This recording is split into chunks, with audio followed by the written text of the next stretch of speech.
Shalom GC. Oke, untuk hari ini gue bakal take over Instagramnya GC. Gue bakal ngasih tunjuk ke kalian morning rutinnya gue.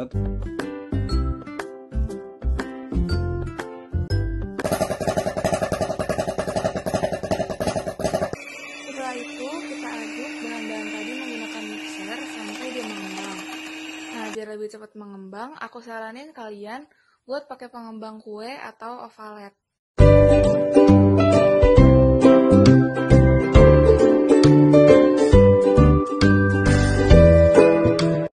Itu dia guys, resep untuk membuat dalgona Milo yang gampang banget. Tapi gue dapet hal-hal baru seperti gue bisa belajar gitar, gue bisa nyentuh piano, gue bisa sticking, nah terus gue bisa belajar sendiri kayak tadi, gue jadi mandiri lah itu.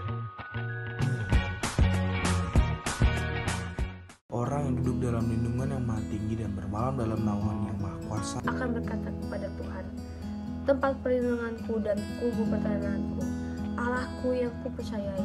Sungguh dialah yang akan melepaskan engkau dari jerat penangkap burung, dari penyakit sampar yang busuk, dan dengan kepaknya ia akan melindungi engkau. Di bawah sayapnya kau akan berlindung. Kesetiaannya ialah perisai dan pagar tembok. Kau tahu saat aku terhadap kedahsyatan malam, terhadap panah yang terbang di waktu siang, terhadap penyakit sampar yang berjalan di dalam gelap, terhadap penyakit menular corona yang mengamuk di waktu petang. Walau sebuah orang kembali di sisimu dan sebuah ribu di sebelah kananmu, tapi itu tidak akan menimpamu.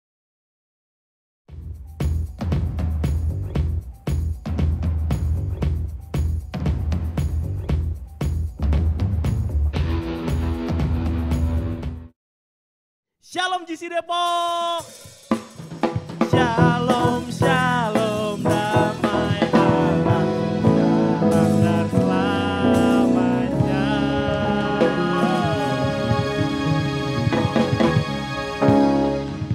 Kembali lagi di GC Depok. Shalom semuanya, udah kangen banget. Semoga semuanya tetap sehat, tetap semangat dalam menjalani aktivitas, dalam menjalani hari. Semangat juga buat yang lagi ujian. Oke, kita balik lagi di ibadah online. Dan minggu ini gue pribadi, gue dapat satu rema di Mazmur 23 ayat yang pertama. Pasti semuanya udah pada tahu. Aku yakin kalian semua udah tahu. Ayatnya simpel banget. Tuhan adalah gembalaku yang baik. Kakak di sini diingetin satu hal. Fokusnya adalah siapa dia dalam hidupmu. Siapa Tuhan dalam hidupmu. Bukan dari apa yang kamu lihat, bukan dari apa yang kamu alami. Kak, katanya Tuhan gembalaku, tapi aku ujian aja susah banget. Aku belajar aja susah. Aku kuota internet aja gak ada. Gimana aku bisa ikut kelas online dan lain-lain. Kak, ekonomi lagi susah. Papaku mau gak ada kerjaan. Ibuku juga lagi susah. Keluargaku ada yang sakit. Lihat Tuhan bukan dari apa yang kamu alami. Lihat Tuhan bukan dari apa yang kamu tahu. Bukan dari apa yang kamu rasakan. Tapi apa kata firman Tuhan tentang hidupmu. Apa kata firman Tuhan. Bahwa Tuhan adalah gembalaku. Apapun yang terjadi dalam hidup kita, Tuhan yang akan pelihara kita. Bagaimanapun situasi di sekeliling kita, mau sehetik apa, mau secrowded apa, kenali Tuhanmu. Pada pagi hari ini, kakak mau ajakin kalian untuk sama-sama kita kenali Tuhan kita. Kita sama-sama mau belajar tentang Tuhan.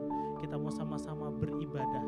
Dan kakak udah pernah bilang sebelumnya bahwa gak ada jarak di antara kita. Yang setuju katakan amin. Nah, kakak bisa dengar melalui iman. Nah, bahwa kalian semua di rumah bilang amin. Oke, kita mau sama-sama beribadah. Kita mau sama-sama memuji, menyembah Tuhan pada hari ini.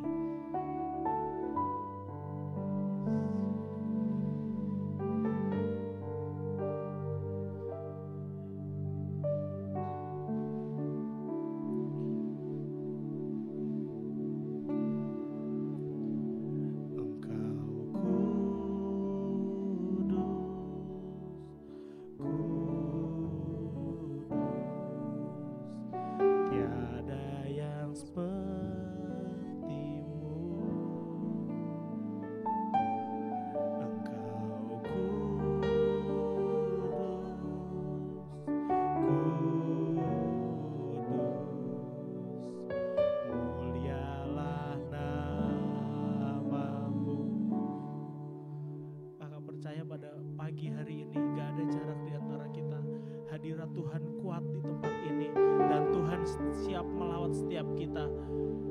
percaya, kita angkat tangan kita. Engkau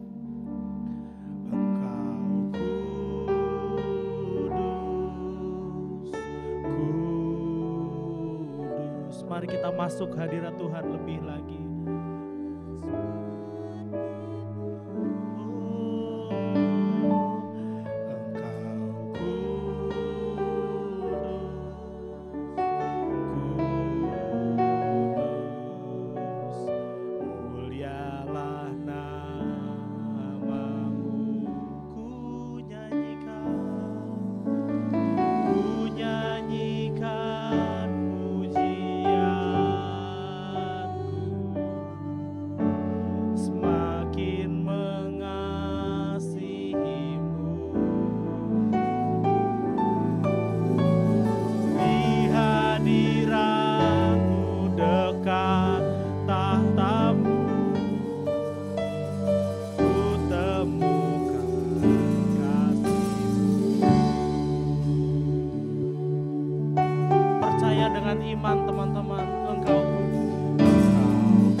Apapun yang terjadi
satu-satunya pengharapan Tuhan. Here in your court when I close to your throne, I found where I belong. Kita angkat tangan kita teman-teman. I sing your praises forever. Tuhan Allah hadir di tempat ini. Dia siap memulihkan hidupmu. Dia siap memulihkan keluargamu. Dia penjagamu. Dia batu karangmu. Dia kota bentengmu.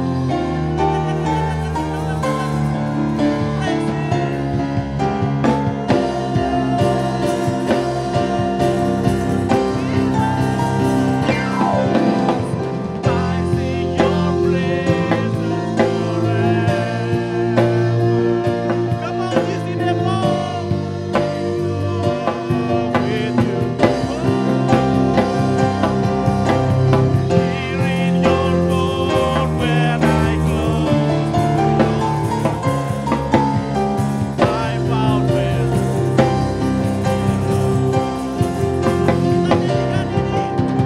I sing your praises forever. Deeper in love with you. Teriak sama Tuhan. Here in your court when I close. Nyanyi untuk Tuhan. Come on, Junior Church.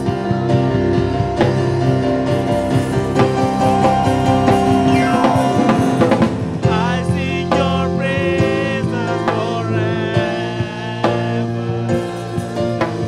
Deeper in love with you.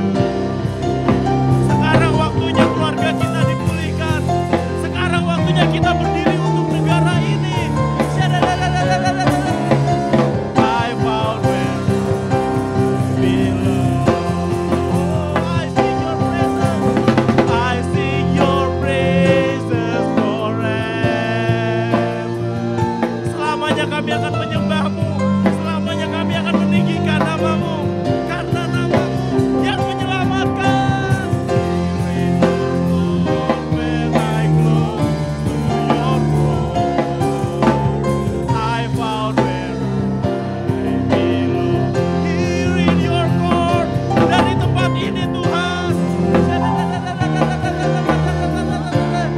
Sampai ke sekolah-sekolah kami, sampai ke kota Depok, sampai ke Indonesia. Here in your court, dari tempat ini Tuhan.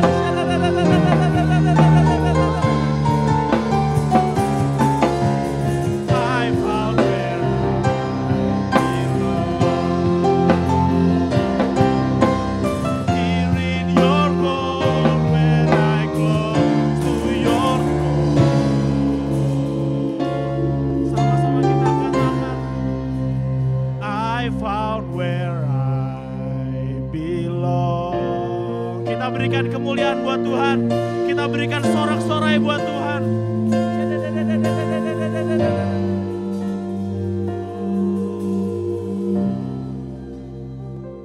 Terpujilah namamu Tuhan dari kekal sampai kekal. Haleluya, amin.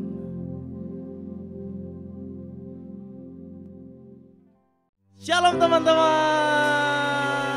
Oke, puji nama Tuhan. Sekarang kita mau memuji Tuhan bareng-bareng. Kita mau gembira bareng-bareng. Dan aku mau kalian yang di rumah, aku punya challenge. Kalian yang di rumah ya, nanti di videoin sambil lihat ibadah ini ya, sambil kalian gerak bareng, sambil kita nyanyi bareng. Khususnya untuk refnya. Kakak ada gerakan. Ratakan tanah bergelombang, timbunlah tanah yang berlubang, menjadi siap dibangun di atas dasar iman. Ratakan tanah bergelombang, timbunlah tanah yang berlubang, menjadi siap dibangun di atas dasar iman. Buat yang gerakan refnya ini paling oke, paling kece badai, akan ada giveaway dari Kak Ian langsung. Wow, yang pasti seru banget. So pastikan kita mau jadi trendsetter, kita mau mulai duluan. Ingat ya, kita mau kasih contoh ke anak-anak muda bahwa kalau ibadah di rumah kita juga bisa asik-asikan bareng, kita juga bisa sambil gerak, kita juga bisa sambil bersemangat. Caranya tadi, refnya aja kalian bikin gerakannya, terus kalian videoin, kalian posting di IGGC ya. Akan ada hadiah-hadiah yang seru, oke? Yuk kita sama-sama nyanyi buat Tuhan. Kita berikan kemuliaan buat Tuhan. Lebih meriah lagi.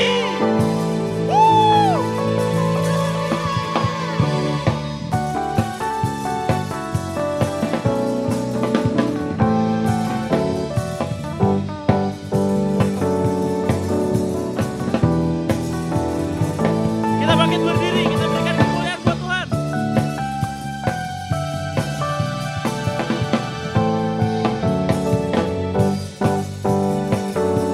Sambil goyang kanan kiri. Yes. Jangan lelah bekerja di ladangnya Tuhan. Roh Kudus yang beri kekuatan, yang mengajar dan menopang. Bekerja bersamamu Tuhan, yang selalu memberi kita kekuatan. Atas segalanya. Siapa pakai gerakan?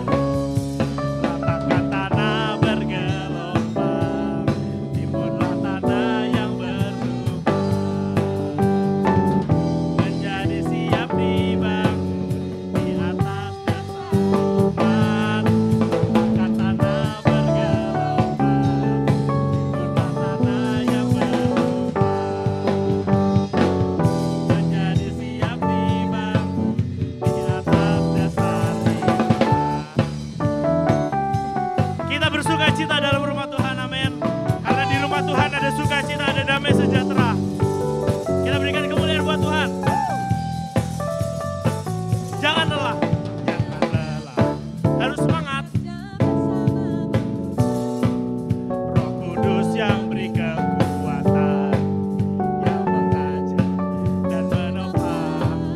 Sambil gerak kanan kiri, tiada lelah, bekerja bersamamu Tuhan, yang selalu mencukupkan atas segalanya. Siap gerak buat Tuhan?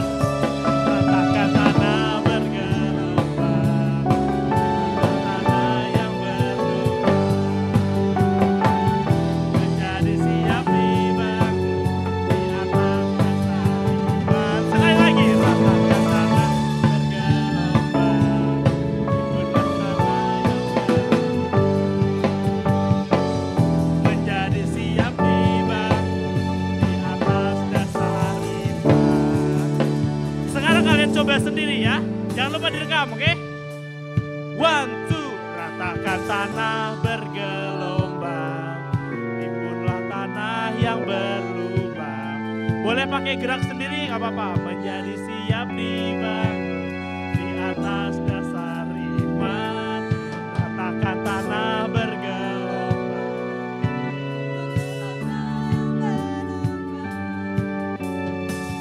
Menjadi siap dibangun di atas dasar iman. Loncat-loncat buat Tuhan. Ratakan tanah bergelombang, timbunlah tanah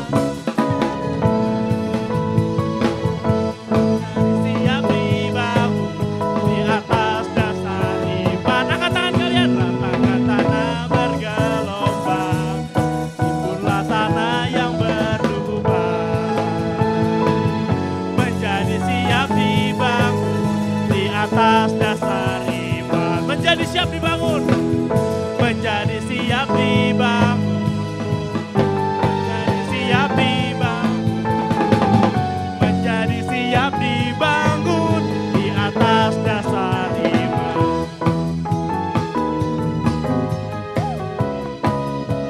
Ada sukacita di rumah Tuhan, amin. Karena ketika nama Tuhan ditinggikan, panji Tuhan ditinggikan, ada kesembuhan, ada pemulihan dalam rumah kita. Percaya, beriman, have faith.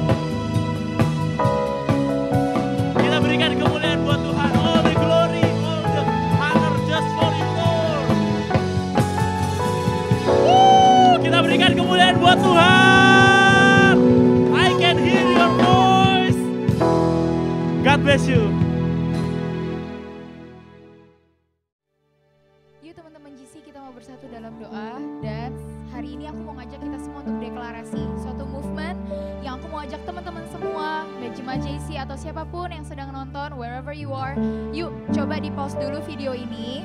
Kamu buka IG JC, namanya JC Depok, terus di situ di feeds kamu akan temuin deklarasinya. Nanti kita akan baca bareng-bareng ya teman-teman ya. Dalam nama Tuhan Yesus Kristus Tuhan, kami mau datang kepadamu Tuhan.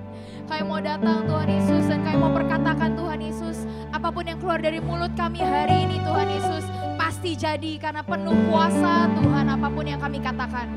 Di dalam nama Yesus dengan sepakat dan sehati, kami mau perkatakan dengan iman. Ini deklarasi dan doa kami Tuhan untuk bangsa Indonesia, untuk kota kami Depok, keluarga dan teman-teman kami. Dengan percaya kami mau membaca berkat jaminan yang Tuhan beri dalam Mazmur 91. Orang yang duduk dalam lindungan yang maha tinggi dan bermalam dalam naungan yang maha kuasa akan berkata kepada Tuhan, tempat perlindunganku dan kubu pertahananku, Allahku yang kupercayai. Sungguh dialah yang akan melepaskan engkau dari jerat penangkap burung, dari penyakit sampar yang busuk. Dengan kepaknya ia akan menudungi engkau, di bawah sayapnya engkau akan berlindung.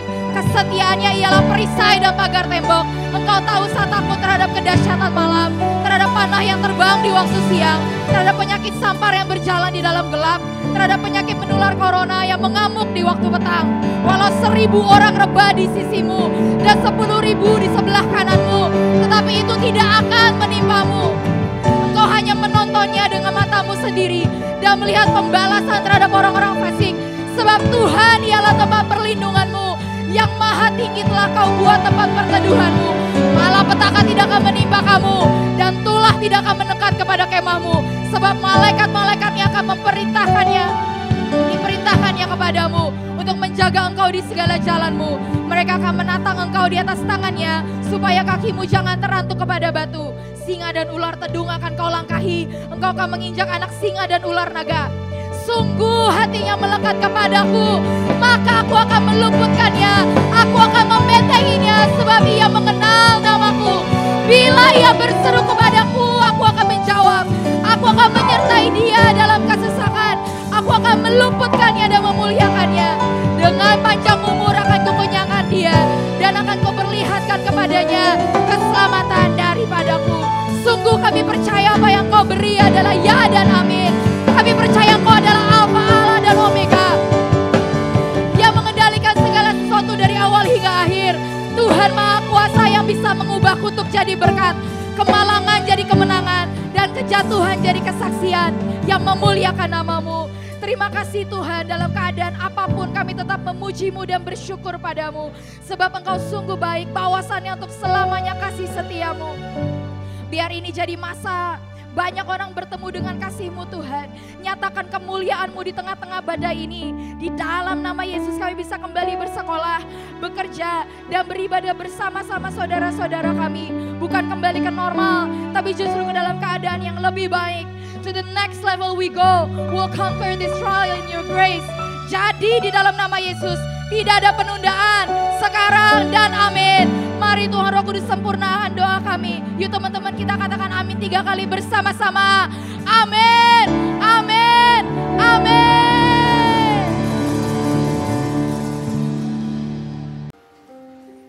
Oke, Shalom JC.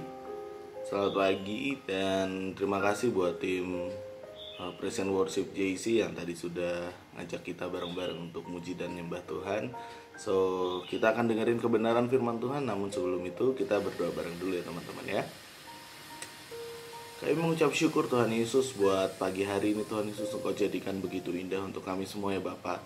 Dimanapun kami berada Tuhan Yesus, kami yakin dan percaya pada saat kami sama-sama beribadah, memuji dan menyembah-Mu Tuhan Yesus, kami terkoneksi satu dengan yang lainnya Tuhan Yesus.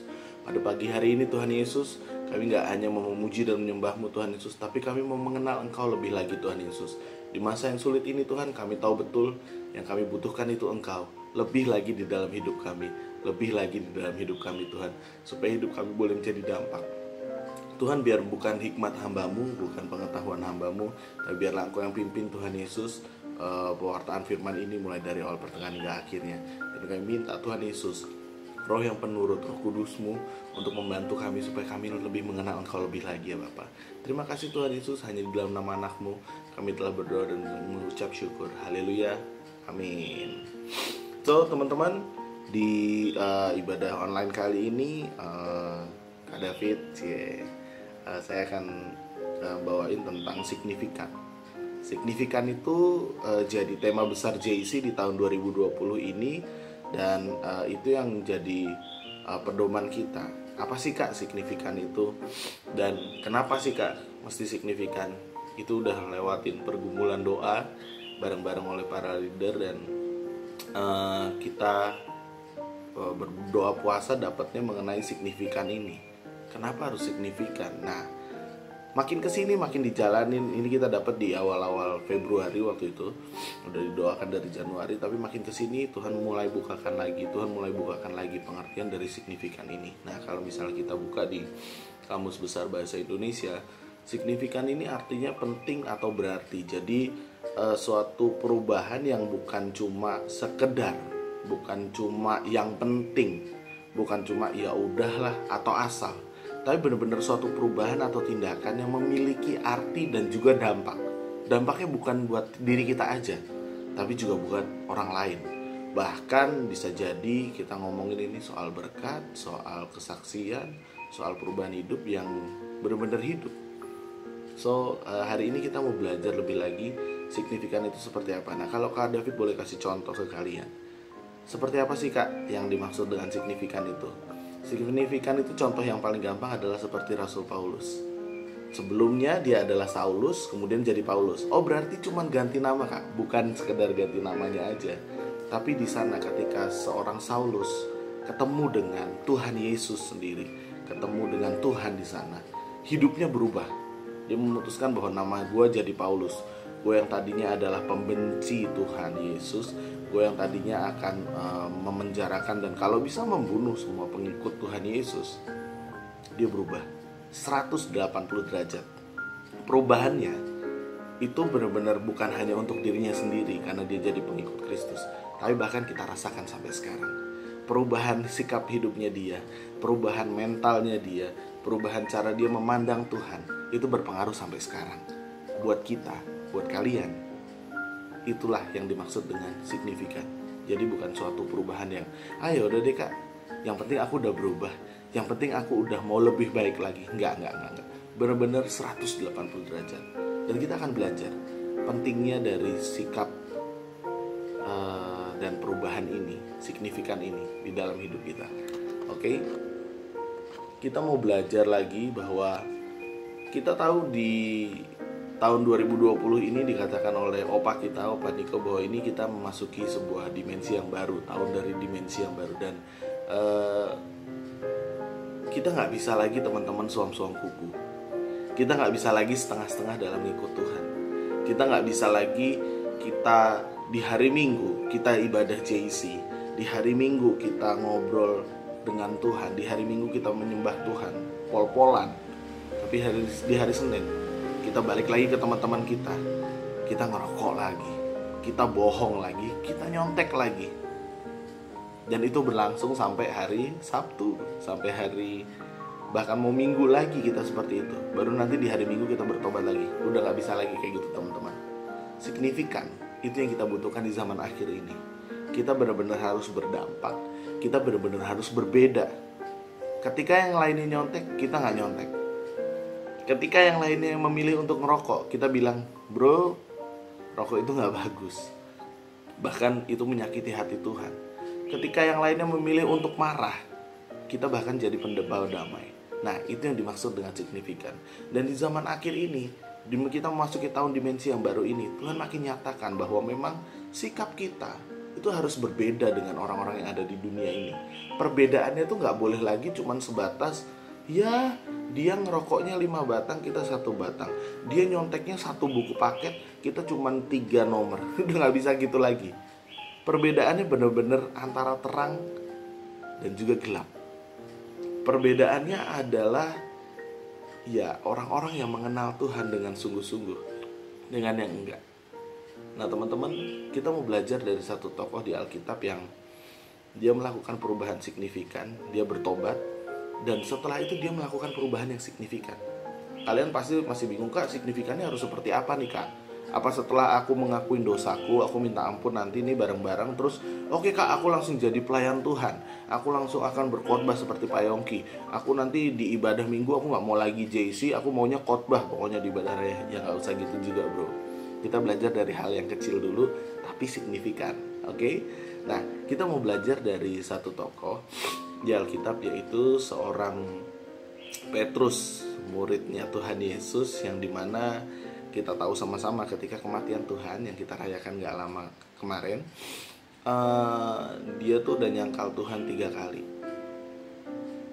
Bahkan sebelum Tuhan disalibkan, dia sudah menyangkal Tuhan 3 kali. Dan itu sudah diprediksi, sudah dikatakan Tuhan sebelumnya kepada Petrus, tapi Petrus tetap nyangkal Tuhan 3 kali. So, kita mau lihat setelah dia bertobat apa yang dia lakukan, hal signifikan apa yang dia lakukan. Gak seperti Yudas, dia gak memutuskan untuk bunuh diri, tapi dia bertobat. Tapi gak cuma bertobat, dia lakukan langkah-langkah signifikan di dalam hidupnya. Dan mungkin teman-teman banyak yang belum tahu. Oke? So kita akan masuk ke poin yang pertama. Apa sih, Kak, yang Petrus lakukan supaya dia itu bisa berubah dengan signifikan? Dan signifikannya ini ngasih dampak buat orang-orang di sekelilingnya. Dan aku rasa hal ini relate juga sama keadaan kita sekarang, di mana kita sedang menghadapi pandemi corona. So, kita harus lakukan juga hal-hal yang signifikan, yang berdampak, hal-hal yang benar-benar berbeda. So, poin yang pertama kita mau baca yuk di di Kisah Para Rasul 1 ayat yang 13 sampai 14. Kita baca bareng-bareng aja ya, biar lebih asik ya. Mantap banget kan, sambil Kak David bisa khotbah sambil main keyboard nih. Kedengeran kan ya? Kedengeran. Oke. Tapi tenang aja, itu bukan Kak David sambil main kok, ini jarinya di sini. Pakai kaki main. Oke, kita buka Kisah Para Rasul 1 ayat yang ke-13 sampai 14. Kita baca bareng-bareng ya. Udah dapat kan? Oke, kalau enggak nanti ditaruh di tulisannya di sini. Ada nih layarnya. Makasih Kak Ripka. Oke, kita baca bareng-bareng ya. Perikopnya adalah rasul-rasul menanti-nanti. Rasul-rasul menanti-nanti. Dua kali ya. Oke, kita baca ayat yang ke-13 dulu. Setelah mereka tiba di kota, naiklah mereka ke ruang atas, tempat mereka menumpang. Mereka itu ialah, perhatikan di sini yang disebut pertama siapa? Petrus dan Yohanes, Yakobus dan Andreas, Filipus dan Thomas, Bartolomeus dan Matius, Yakobus bin Alfeus dan Simon orang Zelot, dan Judas bin Yakobus. Mereka semua bertekun dengan sehati dalam doa bersama-sama dengan beberapa perempuan serta Maria ibu Yesus dan dengan saudara-saudara Yesus. So teman-teman, signifikan setelah pertobatan, signifikan yang harus kita lakukan pertama kali dan yang paling penting harus dilakukan adalah signifikan di dalam hal doa. Aku ulangin lagi ya. Di ayat yang ke-14 dikatakan di situ, mereka semua bertekun dengan sehati dalam doa bersama-sama. Teman-teman, doa itu dibilang sebagai nafas hidupnya orang percaya. So, kita perlu bersignifikan di dalam doa ini. Signifikan di dalam berdoa, bersignifikan juga di dalam doa. Bersignifikannya gimana, Kak? Ya, kita nggak bisa lagi doa seperti kemarin. Ketika kita doa cuma minta, Tuhan aku mau motor baru dong, Tuhan aku mau sepatu Yeezy yang baru dong, Air Jordan 1 boleh juga yang baru dong. Nggak bisa kayak gitu lagi. Doamu harus signifikan. Kita sekarang sedang ada di masa yang sangat-sangat sulit, teman-teman. Kalian mungkin nggak sadar bahwa sebetulnya orang tua kalian khawatir loh, jujur. Semua bisnis apapun itu, baik mungkin papa mama kamu banker, papa mama kamu mungkin bekerja di bidang konstruksi, atau mungkin di rumah sakit, dimanapun mereka semua sedang khawatir tentang apa? Bukan hanya tentang corona, tapi juga dampaknya terhadap perekonomian. So teman-teman, yuk kita mau signifikan di dalam berdoa. Kita gak cuma mau peduli dengan diri kita sendiri, tapi kita mau bertekun. Berdoa untuk siapa dulu sih? Untuk keluarga kita dulu deh, untuk papa mama kita, biar mereka gak khawatir tentang hari depannya. Sebab apa? Tuhan yang kasih janji, Tuhan yang janji ke kita bahwa kita akan dipelihara. apapun yang keadaan sedang terjadi di sana, kita percaya bahwa pemeliharaan Tuhan sempurna. Teman-teman perhatikan apa yang dilakukan oleh Petrus. Dia bertobat. Yang tadinya dia itu adalah tukang tidur. Ingat kejadian di Getsemani, Tuhan Yesus sampai bolak-balik nyamperin Petrus, bilang, Petrus, doa bareng gue. Tapi apa yang dilakukan Petrus dan kawan-kawan? Tidur. Tapi lihat perubahannya setelah dia ketemu sama Tuhan, setelah dia bertobat. Dia memutuskan untuk perubahan yang signifikan. Kita tekun dalam doa, yuk teman-teman. Bukan cuma dia, tapi dia ajak teman-temannya untuk bertekun dalam doa. Gue yakin teman-teman semua udah baca di IG kita bahwa kita sedang doa puasa bareng-bareng, dan kita sama-sama mau doa dan deklarasikan. Yuk kita melakukan itu dengan sungguh-sungguh teman-teman. Di zaman yang sulit ini, kita butuh doa lebih kencang lagi. Kita butuh doa lebih semangat lagi. Kita butuh doa lebih serius lagi. Dan tenang aja, kalian gak sendirian. Karena ada kita bareng-bareng di JC. Kalian bisa lihat pokok-pokok doa apa aja yang perlu kalian untuk doakan. Bahkan kalian bisa tulis ketika kalian punya pergumulan di sana. Kak, kok aku lihat papa mamaku lagi murung terus ya akhir-akhir ini ya. Kok aku lihat kakakku yang kerja sekarang kayak males-malesan, kayak dia khawatir, kayak dia ngerasa gak safety. Kok aku lihat papa mamaku susah tidur ya akhir-akhir ini, sering kebangun. Kamu bisa tulis di prayer box-nya di IG JC Depok, dan kita akan dukung doa bareng-bareng teman-teman. Karena itu yang kita butuhkan, bertekun di dalam doa. Itu poin yang pertama. Kita mau lihat signifikan yang kedua yang dilakukan oleh Petrus setelah dia bertobat. Kita buka di Kisah Para Rasul 1 ayat yang ke-15, ayat selanjutnya. Di sini perikopnya adalah Matias dipilih menggantikan Yudas. Kita baca bareng-bareng ya. Kisah Para Rasul 1 ayat yang ke-15. Pada hari-hari itu berdirilah Petrus di tengah-tengah saudara-saudara yang sedang berkumpul. Itu kira-kira 120 orang banyaknya, lalu berkata, hai saudara-saudara, haruslah genap nas kitab suci yang disampaikan Roh Kudus dengan perantaraan Daud tentang Yudas, pemimpin orang-orang yang menangkap Yesus. Sampai situ aja. Kalau kalian baca sampai bawah, Petrus ini memimpin para rasul, muridnya Tuhan Yesus, untuk mereka mencari pengganti dari Yudas. Wow, waktu tahu tentang ini, lagi-lagi nama siapa yang nongol di sana? Bukan Yohanes, bukan Yakobus, tapi di situ dikatakan Petrus yang memimpin mereka. Petrus sendiri. Kalau kita ingat lagi Petrus sebelum bertobat, orangnya kayak apa sih kak? Yang Kak David ingat adalah dia adalah orang yang benar-benar gila. Ada prajurit yang mau nangkep Tuhan Yesus di Taman Getsemani. Tahu apa yang Petrus lakukan? Dengan sembrononya dia menghardik penjaga itu, dan bahkan dikatakan sampai kupingnya mau putus. Kerjaan siapa itu? Petrus. Sembrono banget, gak pakai hikmat banget. Bukan itu yang disuruh Tuhan, tapi asal dia lakuin. Dia pakai emosinya, dia pakai pengetahuannya, dia pakai akal pikirannya, tapi dia gak pakai hatinya. Dia gak mau dengar-dengar Tuhan. Tapi lihat setelah dia bertobat, signifikan teman-teman. Dia tahu persis apa yang harus dia lakukan. Dia tahu isi hatinya Tuhan. So, maksudnya apa kak? Signifikannya harus di dalam apa? Signifikan di dalam hikmat teman-teman. Signifikan di dalam hikmat. Kalian bisa tahu apa yang Tuhan mau di dalam hidup kalian. Kalian bisa ngerti apa yang kalian harus lakukan di dalam hidup kalian adalah dengan cara kalian memiliki hikmat. Bisa didapat di mana kak hikmat itu? Ya dari mana lagi teman-teman kalau bukan dari firman Tuhan. Tuhan yang punya segala hikmat itu. So signifikan di dalam hikmat berbicara tentang kita mau bertekun juga di dalam pembacaan firman Tuhan. Kita cari hatinya Tuhan. Maunya Tuhan tuh apa sih? Di zaman-zaman yang sulit ini, benar-benar kita butuh banget yang namanya hikmat teman-teman. Kalau kalian tahu, di luar sana banyak orang yang membutuhkan bantuan.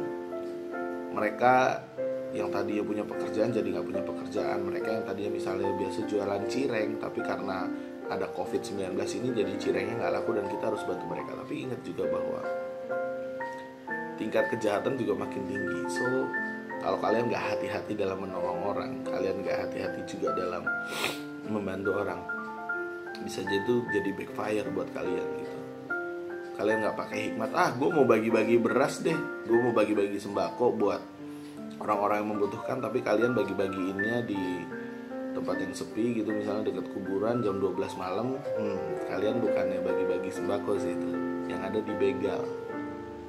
So butuh banget yang namanya hikmat teman-teman, untuk bisa bedain mana yang hawa nafsu kita, mana yang memang kehendak Tuhan. Lewat mana kak kita tahu ya? Lewat pembacaan firman Tuhan. Itu signifikan yang kedua. So kita lanjut lagi sekarang ke signifikan yang ketiga terakhir, yaitu signifikan di dalam melayani. Kita buka yuk sama-sama di Kisah Para Rasul 2 ayat yang 14. Perikopnya udah mantep banget loh di sini. Dan kita baca bareng-bareng ya. Kisah Para Rasul 2 ayat yang ke-14, khotbah Petrus. Maka bangkitlah Petrus berdiri dengan ke-11 rasul itu, dan dengan suara nyaring ia berkata kepada mereka, "Hai kamu orang Yahudi dan kamu semua yang tinggal di Yerusalem, ketahuilah dan camkanlah perkataanku ini." Lagi-lagi Alkitab mencatat di sana ada seorang Petrus. Dan nama yang nongol memang Petrus berdiri dengan ke-11 rasul itu, tapi nama yang disebut di sini adalah Petrus. That means bisa aja dia yang pertama kali berdiri dan menginisiasi untuk dia akhirnya berani untuk berkhotbah. Teman-teman, ini juga amazing banget. Kalau kita ingat dulu Petrus seperti apa, ini orang cuma bisa ngecap, tahu ngecap nggak? Dia cuma bisa gombal sama Tuhan Yesus. "Petrus, apa kamu mengasihi aku?" "Iya Tuhan, aku mengasihi engkau." "Tenang aja Tuhan, yang lain bakal mengecewakan engkau, yang lain bakal menyangkal engkau kecuali aku, karena aku tuh sayang banget sama kamu." Terus lu tuh nyangkal, bahkan bukan cuma sekali, sampai 3 kali. Tapi lihat setelah dia bertobat, setelah dia ketemu sama Tuhan, sekarang dia berkhotbah teman-teman. Dia berkhotbah, dan dikatakan di sini sekali dia khotbah 2.000 sampai 3.000 orang bertobat. Wow. Bertobat loh teman-teman, menyerahkan diri untuk dibaptis. Ngeri banget. So teman-teman, signifikan yang terakhir setelah tadi signifikan dalam berdoa, kemudian signifikan dalam berhikmat, kita perlu signifikan juga dalam melayani teman-teman. Melayaninya kayak apa kak? Kan aku udah doain papa mamaku, emang masih kurang itu belum melayani. Teman-teman, aku yakin papa mama kalian, keluarga kalian semuanya butuh Tuhan. Cuman kadang-kadang mereka malu dan gak ngerti gimana caranya. Dan aku yakin belum semua dari teman-teman juga punya mesbah keluarga di rumah. Itu tanggung jawab siapa teman-teman? Tanggung jawab kita. Yuk kita mau signifikan yuk dalam melayani. Kita mulai aja dulu dari keluarga kita.